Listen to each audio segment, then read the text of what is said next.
Tourbillon, une nouvelle de Uchida Yaken, lue par Serge Cazeneuve. J'attendais le retour de ma maîtresse, seule. Elle ne revenait pas. La nuit avançait, le vent s'était calmé, tout était devenu silencieux. Où était-elle allée? Que faisait-elle? Je tournais des idées dans ma tête et je commençais à m'échauffer. Qu'était-elle allée faire? Peut-être était-elle quelque part dans une chambre avec un inconnu à dire des choses à voix basse. Peut-être marchait-elle aux côtés d'un autre homme dans une rue où nous avions marché ensemble. Appuyé contre un pilier, fixant un point du mur d'en face, je restai immobile. Je sentis mon visage enfler et grossir peu à peu. Penser à ce que je lui dirais pour la sermonner à son retour suffisait à me mettre en colère, et je sursautai au moindre bruit. J'attendis longtemps, mais le temps passait et elle ne revenait pas. Au bout d'un certain temps, ma colère fut telle que je sentis mes dents grincer et quelque chose d'inconnu et chaud se répandre dans toute ma bouche. Soudain je sentis un chatouillement dans le menton et à l'intérieur de mes joues. J'y passai la langue et je compris que des poils y avaient poussé. Je m'enfonçai les doigts dans la bouche et je sentis des poils doux et humides qui tapissaient tout l'intérieur. Ils semblaient vouloir pousser encore. S'ils s'allongeaient davantage, ils pourraient passer entre mes lèvres. Comment ferais-je quand ma maîtresse rentrerait et viendrait pour m'embrasser?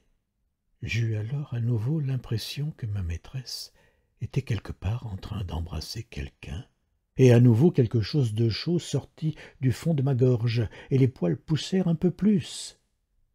J'étais en colère et en même temps épouvanté. Plus que ma maîtresse, c'est ma bouche qui commençait à me préoccuper. Et si je pensais en même temps à ma maîtresse et à ces poils qui avaient poussé dans ma bouche, il m'était encore plus difficile d'accepter la situation sans rien faire. Je passai un long moment à me lever, me rasseoir, me caresser l'intérieur de la bouche et me regarder dans le miroir. Dans le reflet, il me semblait que mon visage s'apparentait à celui d'un animal, mais je ne parvenais pas à dire lequel. J'entendais le bruit de la rivière qui passait devant la maison, puis je ne l'entendais plus, ou parfois c'était comme un bruit de tourbillon, d'eau entraînée par le courant.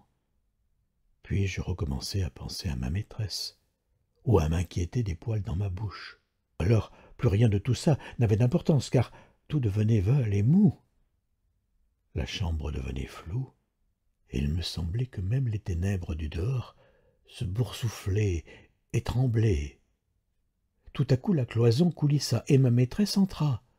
Je ne l'avais pas entendue marcher dans le couloir, ni ouvrir la porte d'entrée.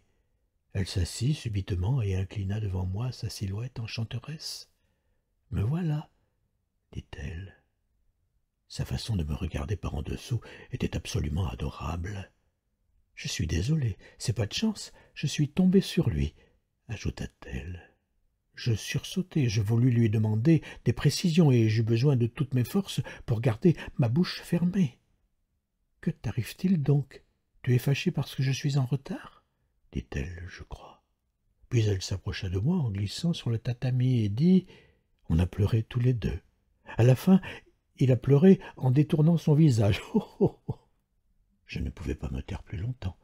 Je voulais absolument dire quelque chose, mais je me retins encore de toutes mes forces.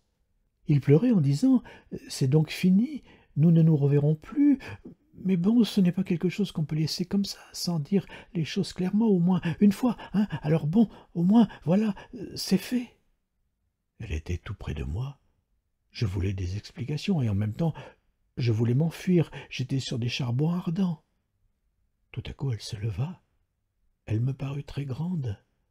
Elle venait vers moi. Cela me surprit, et je me levai. Elle me serra dans ses bras, et, la joue contre ma poitrine, elle dit « Tu es fâché, c'est ça? Mais tant pis.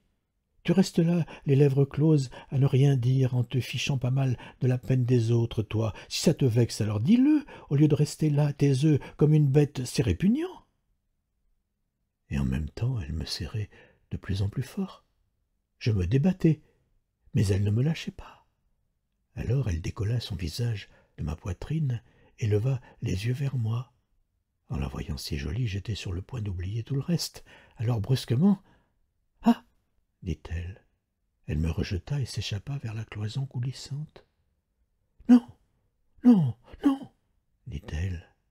Puis, en trébuchant, elle se retourna et me regarda. Elle était toute pâle. Sans réfléchir, je voulus la rappeler. Mais quelque chose encombrait ma gorge, et seul un hurlement de chien ou de loup en sortit. L'épouvante me prit à ce cri, une épouvante qui me fit oublier ma maîtresse et tout le reste. Je voulus étouffer ce cri qui m'avait échappé, mais impossible de le faire cesser. Maintenant les poils avaient tant poussé qu'ils sortaient par la commissure de mes lèvres et pendaient des deux côtés de mon menton. Nouvelle traduite du japonais Patrick Honoré. Nouvelle tirée de la digue chez Escapade Inuit.